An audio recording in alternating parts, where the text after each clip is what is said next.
पाहूयात पुढची बातमी। नागपूरमध्ये विधानसभा विरोधी पक्ष नेत्याचा बंगला नेमका कुणाला मिळणार असा प्रश्न आहे, कारण रवी भवन परिसरामधल्या या बंगल्याच्या सजावटीचं काम आता सुरू झालेलं आहे। खरं तर सध्याचं जर आपण एकूणच निकाल बघितले तर विरोधी पक्ष नेता नेमका कोण होईल की नाही या सगळ्याची चर्चा आहे। त्यामुळे विरोधी पक्ष नेत्याच जर नसेल तर हा बंगला नेमका कुणाला मिळणार अशी ही चर्चा आहे। नागपूर हिवाळी अधिवेशनाच्या पार्श्वभूमीवरती या बंगल्याच्या सजावटीचं काम आता सुरू झालंय आणि इथला आढावा घेतलाय आमचे प्रतिनिधी तुषार कोहळे यांनी।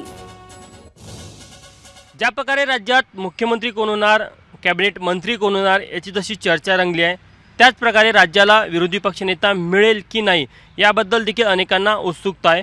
मात्र हिवाळी अधिवेशनाच्या पार्श्वभूमीवर नागपूरच्या रवी भवन येथे दोन्हीही मध्ये विधान परिषदेचे विरोधी पक्षनेते आणि विधानसभेचे विरोधी पक्षनेते यांच्या बंगल्यांच्या साफसफाईचं आणि डागडुजीचं काम सध्या सुरू असल्याचं पाहायला मिळत आहे।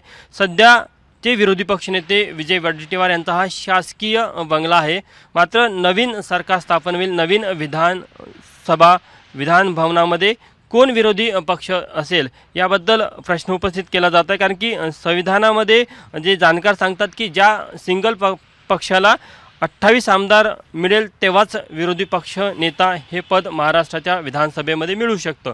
मात्र सध्या ते संख्याबळ कोणत्याही विरोधातल्या पक्षाकडे नाही, त्यामुळे निश्चितच हा बंगला खाली राहणार की कोणत्या नेत्याला दिला जाणार याबद्दल उत्सुकता आहे। बाजूला आपण बघू शकतो की विधान परिषदेचे विरोधी पक्षनेते अंबादास दानवे आहे, त्यांच्या बंगल्यांचं देखील सजावटीचं आणि डागडुजीचं काम सुरू आहे।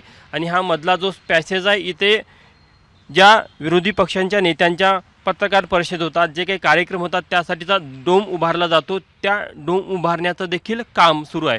मात्र विधानसभेतला विरोधी पक्षनेता कोण असेल हे सध्या तरी अजून निश्चित नाही आणि तो होणार की नाही हे देखील निश्चित नाही। मात्र प्रशासनाकडनं त्यांच्या बंगल्याची साफसफाई आणि डागडुजी केली जात आहे। कॅमेरामॅन अतुल हिरडेसह तुषार कोहळे, एबीपी माझा, नागपूर। एबीपी माझा, उघडा डोळे बघा नीट।